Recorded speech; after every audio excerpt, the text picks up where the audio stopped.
আবেদ খান প্রশ্ন করেছেন, আপনারা জামাতের সাথে গিয়ে আন্দোলন করলেন কেন?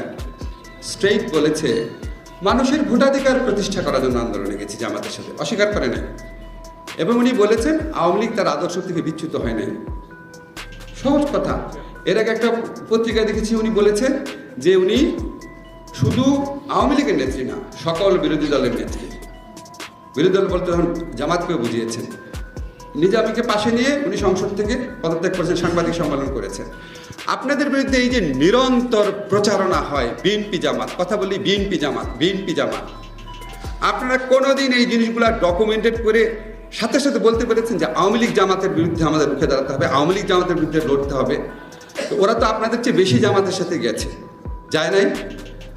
ওদের রাষ্ট্রপতি পদপ্রার্থী গোলাম আজমের পাঁচ হয়ে সালাম করে নাই, একসাথে সংসদ থেকে পদত্যাগ করে নাই, একসাথে এর সাথে ইলেকশন যায় নাই। এই নেগেটিভগুলা কি আপনারা স্ট্রংলি বাংলাদেশ